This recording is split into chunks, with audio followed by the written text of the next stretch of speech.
बिस्मिल्लाहिर्रहमानिर्रहीम। आज के इस वीडियो में हम नेटवर्क एनालिसिस थेवेनिन्स थ्योरम की चैप्टर क्वेश्चन 10.62 पढ़ेंगे और इसके लिए एक स्टूडेंट ने फरमाइश की है, तो आइए देखते हैं। ये क्वेश्चन है, थेवेनिन्स थ्योरम यूज करके हमने फाइंड V0, ये आउटपुट यहाँ पे V0 पता करना है इन दिस सर्किट। तो सबसे पहला काम हम ये करते हैं कि ये तो टाइम डोमेन में है ये सर्किट, इसको हम फ्रीक्वेंसी डोमेन में कन्वर्ट कर लेते हैं या फेजर डोमेन भी कहते हैं उसको। उसके लिए हमें चंद एक चीज़ें मॉडिफाई करनी पड़ती हैं। जैसे अब इनपुट है 12 cos t, तो इसमें हम सिर्फ मैग्नीट्यूड और इसका एंगल लिखते हैं। एंगल चूँकि यहाँ पे 0 है t के बाद, तो ये हो गया। उसके बाद इसी में से एक्चुअल जो होता है वो कॉस ओमेगा टी, तो अब ओमेगा यहाँ पे 1 हम देखें, ओमेगा की और कोई वैल्यू नहीं है, इसका मतलब 1 है। ओमेगा इज इक्वल टू 1 भी हमने नोट कर लिया। उसके बाद अब इंडक्टर 2 हेनरी है।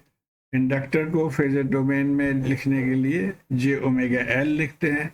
ओमेगा की वैल्यू हमने पुट कर दी है, एल भी 2 हेनरी है, तो ये हो गया J2। और इसी तरह कैपेसिटर 1/j⍵c, और ये वैल्यू पुट करके -j/4 हो गया। एक चीज याद रहे, और ये आइंदा भी काम आएगा, इसको आप अच्छी तरह से समझ लें इसको। तो ये दो रिलेशन जो है ये बहुत इंपॉर्टेंट है, आगे भी हम इसको यूज करेंगे, ये याद रखिएगा। 1/j को हम लिख सकते हैं बराबर -j, और 1/-j को हम लिखेंगे +j। तो यहाँ पे भी हमने 1/j की जगह पे हमने -j लिख लिया, और ये 4 आ जाएगा।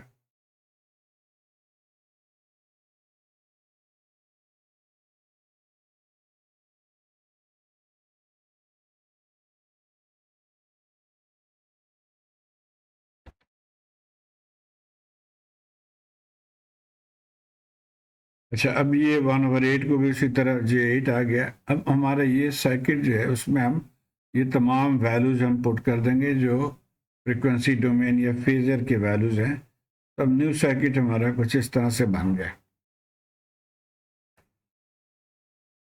अच्छा, अब आपको अगर याद हो कि थेवेनिन्स इक्विवेलेंट मालूम करने के लिए हम जो लोड होता है उसको निकाल देते हैं। तो ये इसके अक्रॉस चूंकि वोल्टेज मालूम करना है, तो इसको हम लोड कह रहे हैं, इसको हमने सेपरेट कर दिए। तो इस सर्किट से दो चीज़ें हम मालूम करेंगे, एक जेड थेवेनिन और दूसरी चीज़ जो है वो वी थेवेनिन। तो आइए पहले जेड थेवेनिन को मालूम करें। और अगेन यहाँ पे आपको ये चीज़ याद रखनी चाहिए कि जब जेड थेवेनिन मालूम करते हैं तो जितने भी उसमें सोर्स होते हैं उनको हम ज़ीरो कर देते हैं, और लेकिन जो डिपेंडेंट सोर्स है उसको ज़ीरो नहीं करते।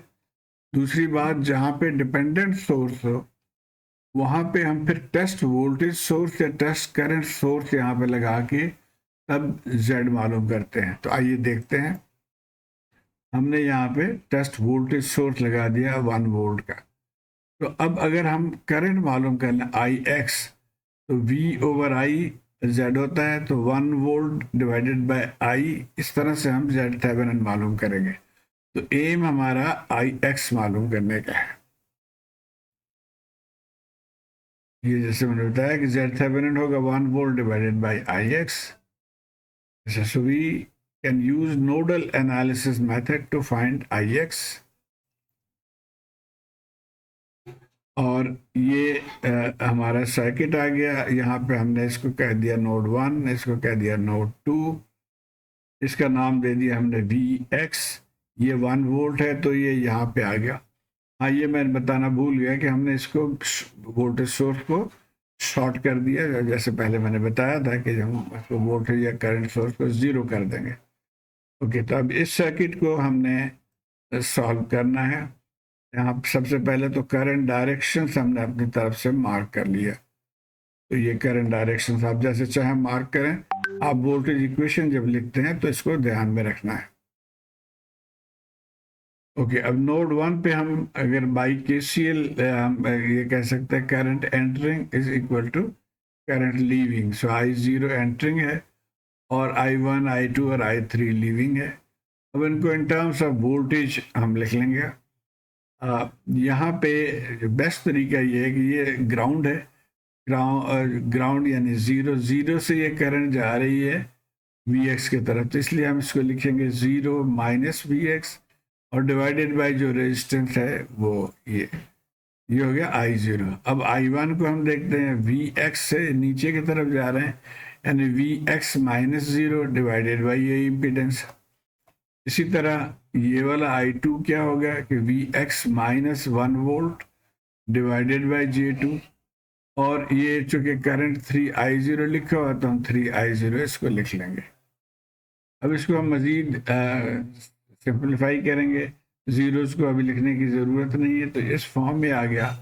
और I0 हमने यही करंट है जो कि हमने यहाँ पे भी लिखा है, वही चीज़ यहाँ पे, यानी I0 is minus V X over 4, तो यहाँ पे माइनस वी एक्स ओवर 4 हमने लिख लिया। उसके बाद अब हम एक साइड पे लेके आ गए, यहाँ ज़ीरो हो गया। फिर इसको सिंप्लीफाई करेंगे हम, और सिंप्लीफाई करने के लिए इसको भी हमने अलग-अलग कर लिया, यानी वी एक्स अलग लिख लिया और 1/J2 अलग लिख लिया। अब कई तरीके से आप इसको कर सकते हैं सिंप्लीफाई। वी एक्स हमने कॉमन ले लिया, इसको आप एलसीएम लेके इसको कर सकते हैं, लेकिन मेरे ख्याल में ज़्यादा आसान है कि हम इसको फ्रैक्शन में लिख लें, यानी 0.25 हो गया ये। अब यहाँ जैसे मैंने बताया कि 1/-J की जगह पे हम प्लस J लिख लेंगे, और 1/4 जो है 0.25, तो इस तरह ये हमने सबको लिख लिया। फिर इनको आप इजीली ऐड कर सकते हैं, और यहाँ से वी एक्स हम निकाल सकते हैं, दिस डिवाइडेड बाय दिस। अब अगर तो आपके पास कैलकुलेटर है, जो कि आई एम श्योर यकीनन आपके पास होगा, तो कैलकुलेटर को कॉम्प्लेक्स मोड में जाके आप यूज़ कर सकते हैं। तो ये हमारा कैलकुलेटर आ गया। सबसे पहला काम आपने ये करना है कि इसको क्लियर करना है, यानी शिफ्ट क्लियर। अब ये पूछ रहा है ऑल क्लियर G3, फिर इक्वल साइन यस, और फिर AC। तो अब ये क्लियर हो गया बिल्कुल। उसके बाद अब हमने इसको कॉम्प्लेक्स मोड में जाना है, तो ये मोड, और ये 2 देखें कॉम्प्लेक्स के लिए, तो हमने 2 प्रेस कर दिया। अब हम कॉम्प्लेक्स मोड में आ गए। अब इसको डायरेक्टली हम कैसे करेंगे, ये देखिए ये फ्रैक्शन बटन है, फ्रैक्शन बटन हमने ऊपर -J0.5, तब हम लिखेंगे -0.5, और J की जगह I लिखते हैं। ये इंजीनियरिंग के ऊपर जो साइन है I, तो इंजीनियरिंग को हमने प्रेस कर दिया, तो 0.5 I आ गया। अब नीचे आएंगे, हम नीचे आ गए, -0.5 -0.5, और फिर -0.25 I। आगे चल के इक्वल साइन प्रेस कर देते हैं, तो ये आ गया। इसको डेसिमल में लाने के लिए हम ये SD बटन को प्रेस करेंगे, तो 0.4 प्लस 0.8 I, ये हमारा VX हो गया। तो ये आंसर है, यहाँ से हमने VX मालूम कर लिया। अच्छा, अब हम आ जाते हैं नोट 2 पे। नोट 2 पे भी उसी तरह हम इक्वेशन लिखेंगे, IX ये है एंटरिंग, और उसके बाद ये I3 एंटरिंग है, यानी 3I0, और उसके बाद ये I2 एंटरिंग है, जो कि VX -1 डिवाइडेड बाई J2 है। सिर्फ I4 लिविंग है, जो कि 1 डिवाइडेड बाई -J8। इसको भी हम इसको ओपन कर लिया, हमने रीअरेंज कर लिया, और इनको भी फ्रैक्शन फॉर्म में लिख लिया, और अब इनको फर्दर रीअरेंज करके इस फॉर्म में आया। अब हम VX की वैल्यू पुट कर देंगे, जो यहाँ से हमने निकाला है ये, तो ये हमारा IX आ गया। उसी तरीके से कैलकुलेटर में जाके आप इसको लिखेंगे, तो यही आंसर आएगा। लेट मी, आप इसको ट्राई करके देख लें। अब z का फार्मूला हमने पढ़ा था कि 1/, ये हो जाएगा, सो 1/i की वैल्यू हमने पुट कर दिया। ये इन कैलकुलेटर को कॉम्प्लेक्स मोड में जाके आप सॉल्व करेंगे तो ये आएगा, और वहीं से आप इसको पोलर फॉर्म में भी जाके ये निकाल सकते हैं। मैं दिखाता हूँ इसको कैसे करते हैं। तो ये आ गया जी हमारा, इसको हमने क्लियर कर लिया। तो 1 यहाँ पे आ गया जी 1,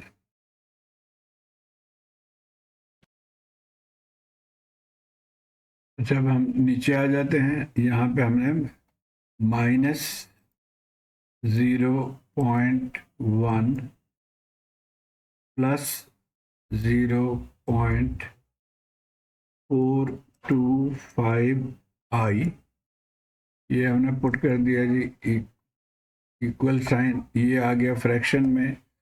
इसको हम एस टी कर लेते हैं, तो ये आ गया अब हमें रेक्टेंगुलर फॉर्म में, लेकिन हमने जाना है पोलर में। रेक्टेंगुलर फॉर्म यहाँ लिखा है, ये वही है, वैल्यू यहाँ पे अभी नज़र नहीं आ रहा है।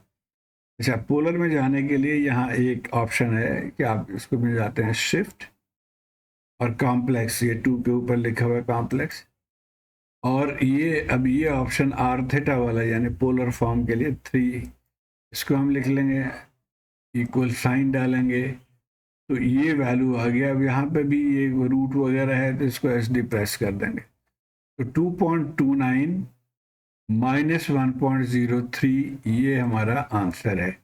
ये देखते हैं यहाँ पे क्या है, 2.29 -1.03। तो इस तरह से आप जेड थेवेनिन की वैल्यू निकाल लेंगे। अब आ जाते हैं वी थेवेनिन के लिए। वी थेवेनिन ये वही सर्किट है, अब जो यहाँ पे वोल्टेज है वो हमारा वी थेवेनिन वोल्टेज होगा। तो ये वी थेवेनिन वोल्टेज, अब इसको मालूम करना है हमने। इसके लिए अगेन हमने वो करंट डायरेक्शंस मार्क कर ली हैं। अब जो ये we Thevenin is actually V2, लेकिन आसानी के लिए ये V2 हम लिख रहे हैं, बाद में इसको इक्वल कर लेंगे। नोड 1 पे उसी तरह से हम ये इक्वेशन लिख लेंगे, ये करंट एंटरिंग है 12 - V1 डिवाइडेड बाई 4, उसके बाद ये लीविंग है 3i0, उसके बाद ये लीविंग है, ये लीविंग है। तो इसी तरीके से जैसे हमने पिछले स्लाइड्स में किया है, आपने इसको लिख लेना। और फिर I0 की वैल्यू जो यहाँ पे I0 ये वैल्यू है, अब ये वाला वो हमने पुट कर दिया इक्वेशन। इसको अब जाके डेसिमल में जाने के मैं समझा कि इसको एक और तरीका भी आपको बता दूं, और ये यहाँ पर आसान है। आप एलसीएम से मल्टीप्लाई कर देते हैं, तो एलसीएम 4 है तो 4 से मल्टीप्लाई कर दिया, तो ये इक्वेशन आ गया। अब यहाँ इनको अरेंज करना है, अपने V1 V2 टर्म्स को अरेंज करना है। आई होप इसको वीडियो पॉज करके आप एक एक चीज़ को देख के फॉलो कर सकते हैं इसको। तो ये हमारा पहला इक्वेशन आ गया नोड 1 पे। अब हम आ जाते हैं नोड 2 पे। नोड 2 पे भी इसी तरह 3 इक्वेशन है, एक यहाँ से आया है, यहाँ से ये दोनों एंटरिंग है और ये लीविंग है, ये लिख लिया। और इसको भी, अब इसकी एलसीएम 8 है तो 8 से हमने मल्टीप्लाई कर दिया, ये आ गया। फर्दर इसको अरेंज करके रीअरेंज करके इस शेप में आया, और मज़ीद इस ये हमारा इक्वेशन नंबर 2 आ गया। अब इन दोनों इक्वेशंस को सॉल्व करना है। दो इक्वेशंस ये आ गए, ये हमारा सर्किट है। हम इंटरेस्टेड हैं वी थेवेनिन में, वी थेवेनिन V2 है। तो एक्चुअली इन दोनों इक्वेशंस को सॉल्व करके हम सिर्फ V2 मालूम करेंगे, V1 की हमें ज़रूरत नहीं। कई तरीके से आप इसको कर सकते हैं। एक ये हो सकता है कि जी यहाँ से आप V1 की वैल्यू निकाल के इसमें पुट कर दें, लेकिन वो मुश्किल तरीका है। आसान तरीका सबसे ये है कि आप क्रैमर रूल को यूज़ करें। क्रैमर रूल में क्या होता है कि जो V2 is delta 2 over delta, यानी मैट्रिक्स में जाके इसको करना है सॉल्व। तो पहले हम मैट्रिक्स इक्वेशन यहाँ से हमने लिख लिया, ये सारे इनके कोएफिशिएंट्स लिख लिया, ये आ गया, ये आउटपुट आ गया। अच्छा, अब यहाँ से ये हमारा डेल्टा हो गया, डेल्टा को आप ये क्रॉस मल्टीप्लाई कर लेते हैं और इसको भी कैलकुलेटर से आप कॉम्प्लेक्स मोड में जाके सॉल्व कर लेंगे तो ये वैल्यू आ जाएगा। तो दूसरे में डेल्टा 2 में क्या होता है कि सेकंड रो को हम रिप्लेस कर देते हैं विद आउटपुट, तो ये हमने रिप्लेस कर दिया और इनको भी क्रॉस मल्टीप्लाई कर लिया और यहाँ से ये दो आंसर आ गए। और उसके बाद V थेवेनिन या V2 ये डेल्टा 2 ओवर डेल्टा इसको डिवाइड करेंगे तो ये वैल्यू आ जाएगा। आइए देखते हैं इसको फिर कैलकुलेटर से। क्लियर कर लिया ये, अब इसको आप ब्रैकेट 2 प्लस जे 2 प्लस आई हमने कर लिया bracket close, bracket minus J3 bracket minus 3i लिख लेंगे हम, ब्रैकेट क्लोज कर दिया, प्लस फिर bracket 6 plus J4 6 plus 4i और ब्रैकेट J2 यानी 2i, bracket close equal minus 5 6i। इसी तरह से आप इसको भी कर लेंगे और इसको भी हम इसको कर लेते हैं, जो इसको डिवीजन इसने किया है कि यहाँ पे जाएं आप माइनस J24 तो माइनस 24i, नीचे आ गए माइनस 5 प्लस J6 तो माइनस 5 प्लस 6i और इक्वल साइन ये आ गया। अब इसको जैसे मैंने बताया कि पोलर में जाने के लिए आपने शिफ्ट और कॉम्प्लेक्स में जाना है, 3 ले लेना है r थीटा के लिए, इक्वल साइन दबाएंगे, ये एक रूट में आ गया, उसको ख़त्म करने के लिए SD दबा दें तो ये 3.073 और ये 140.19 है, यहाँ पे माइनस है। ये यहाँ पे कंफ्यूज नहीं होना, ये एक ही चीज़ है। किसी भी एंगल के साथ 360 आप प्लस कर लें या 360 माइनस कर लें तो वही आंसर आएगा। तो अब इसके साथ अगर आप 360 प्लस कर लेंगे तो 140 आ जाएगा, या इस 140 के साथ 360 माइनस कर लेंगे तो ये आंसर आएगा। तो इस तरह से हमने V थेवेनिन निकाल लिया। अब हमारा सर्किट कुछ इस तरह से बना कि V थेवेनिन आ गया, Z थेवेनिन आ गया। अब हम इसके साथ हमने V0 मालूम करना है टाइम डोमेन में। हम पहले ये लोड को लगा देते हैं, यहाँ पे कैपिटल V0 है तो यहाँ से हम by voltage division rule capital V0 मालूम कर सकते हैं, यानी V0 is this voltage divided by the total impedance और मल्टीप्लाइड बाय 2 ओम। तो ये वैल्यूज हमने पुट करके तो यहाँ से आंसर आ जाएगा 2.3 माइनस 163.3। आई होप ये भी आप कैलकुलेटर से इजीली कर सकते हैं।